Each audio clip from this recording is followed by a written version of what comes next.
Video audio book में हम लोग डिस्कस करने वाले पसारा लाइसेंस के बारे में कि इंडिया के किसी भी स्टेट में आप पसारा लाइसेंस कैसे ले सकते हैं। पसारा लाइसेंस होता क्या है? तो पसारा लाइसेंस, इसको सिक्योरिटी एजेंसी का लाइसेंस भी बोलते हैं। Private security agency regulation act है, कानून है, उसके अंदर जो आप अपने बिजनेस का निबंधन करवाते हैं उसको पसारा लाइसेंस बोलते हैं। पसारा लाइसेंस सिक्योरिटी एजेंसी का काम करने के लिए मैंडेटरी है। आप इंडिया के किसी भी राज्य में सिक्योरिटी एजेंसी का काम कर रहे हैं, सिक्योरिटी कार्ड प्रोवाइड कर रहे हैं, बॉडी कार्ड प्रोवाइड कर रहे हैं, पैसे का ट्रांसफर हो रहा है उसको सिक्योरिटी प्रोवाइड कर रहे हैं, वीआईपी का सिक्योरिटी प्रोवाइड कर रहे हैं, किसी मॉल अपार्टमेंट को सिक्योरिटी कार्ड प्रोवाइड कर रहे हैं या सिक्योरिटी सर्विसेज प्रोवाइड कर रहे हैं, तो आपको पसारा लाइसेंस लेना पड़ता है। ये लाइसेंस हर स्टेट में अलग अलग लेना होता है और लगभग सभी स्टेट में रूल सेम है। तो इसका प्रोसेस होता है कि पहले तो आपको ये डिसाइड करना है कि लाइसेंस किसके नाम पे लेना है। वो आप अपने नाम पे प्रोप्राइटरशिप फर्म के फॉर्म में ले सकते हैं, आपके अपने पार्टनरशिप फर्म या एलएलपी या कंपनी के नाम पे ले सकते हैं। बिज़नेस अगर आपका 1 साल से ज़्यादा पुराना है तो आपको ऑडिट आईटीआर लगाना होगा। जो बिज़नेस है उसका registration certificate, bylaws, pan card की कॉपी लगानी होगी। ठीक है, बिज़नेस के नाम पे अगर कोई लाइसेंस है जैसे EPF, ESI, GST, labour licence, तो उसका डिटेल भरना होगा, उसकी कॉपी लगानी होगी।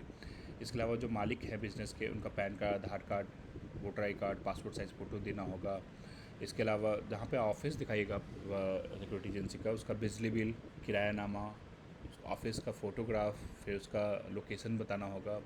इसके अलावा जहाँ भी आप ट्रेनिंग फैसिलिटी दिखाइएगा, सारा लाइसेंस लेने के बाद जो आप सिक्योरिटी कार्ड प्रोवाइड करते हैं उनको आपको ट्रेनिंग देना होता है। तो ट्रेनिंग अगर आप खुद दे रहे हैं तो आप जहाँ भी ट्रेनिंग देने वाले हैं उस ट्रेनिंग फैसिलिटी का आपको एड्रेस बताना पड़ता है। और आपको एक स्टाफ जो है जो आपके ऑफिस में अवेलेबल रहेंगे जब भी पुलिस का इंस्पेक्शन होगा, तो उसका नाम, एज और क्वालिफिकेशन बताना पड़ता है। इसके अलावा आपको पसारा एक्ट के अंदर में एक 2 एफिडेविट लगते हैं, उसको लगाना पड़ता है। फिर गवर्नमेंट का चालान पे करना होता है, जो कि एक डिस्ट्रिक्ट का लीजिएगा तो 5,000 है, 3 डिस्ट्रिक्ट के लिए लाइसेंस लीजिएगा तो 10,000 है, अगर पूरे स्टेट के लिए लाइसेंस लीजिएगा तो 25,000 है। लाइसेंस की वैलिडिटी 5 साल की होती है जनरली। और अगर आपके पास खुद का ट्रेनिंग फैसिलिटी नहीं है, तो खुद का ट्रेनिंग फैसिलिटी का मतलब आपके पास 1-2 क्लासरूम नहीं है, ग्राउंड नहीं है जहाँ पे आपको गार्ड को मैदान में ट्रेनिंग दे सके, क्लासरूम में ट्रेनिंग दे सके, तो आप दूसरे से एमओयू करवा सकते हैं। तो एमओयू जिससे आप करवाइएगा ट्रेनिंग फैसिलिटी से, तो वो आपको एग्रीमेंट बना कर देगा और आपके सिक्योरिटी गार्ड को आगे ज़रूरत पड़ने पर आप जब बोलिएगा तब वो ट्रेनिंग भी देगा आपको। ठीक है, तो ये सब जब आप डॉक्यूमेंट इकट्ठा कर लेते हैं तो आपको पसारा लाइसेंस का एप्लीकेशन फ़ाइल करना पड़ता है। एप्लीकेशन फ़ाइल करने पे जो बिज़नेस का एड्रेस है, मालिक का एड्रेस है और जो ट्रेनिंग फैसिलिटी आपने खुद का दिखाया है उस पर पुलिस इंस्पेक्शन जाता है। पुलिस इंस्पेक्शन जाने के बाद अगर सब कुछ ओके है तो पुलिस रिपोर्ट ओके बना करके होम मिनिस्ट्री को भेजती है, उसके बाद लाइसेंस बन जाता है। तो ये प्रोसेस जो है पूरे इंडिया में एक जैसा है।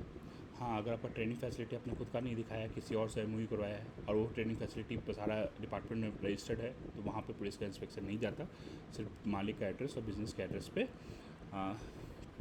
जो है इंस्पेक्शन जाता है। तो लाइसेंस लेने में समय कितना लगता है? तो जनरली 1 से 3 महीने का समय लगता है और इससे ज़्यादा भी लगता है, कभी कभी 6 महीना, 1 साल भी, क्योंकि इसमें डीएम ऑफिस, डीएसपी जो एसपी ऑफिस, डीएसपी ऑफिस और थाना इन्वॉल्व होता है। तो कहीं किसी एक जगह किसी का ट्रांसफ़र हो गया या सर जो डीएसपी, एसपी ये सब कहीं चले गए छुट्टी पे, तो ये लाइसेंस का जो इंस्पेक्शन है वो होने में डिले होता है, तो लाइसेंस भी डिले से मिलता है। तो ये प्रोसेस पूरे इंडिया में एक जैसा है। जहाँ भी आप लाइसेंस लें, चाहे यूपी हो, जम्मू कश्मीर हो, तमिलनाडु हो, कर्नाटक हो, मेघालय हो, असम हो, बिहार हो, यूपी हो, उड़ीसा हो, वेस्ट बंगाल हो, सब जगह लगभग प्रोसेस एक है।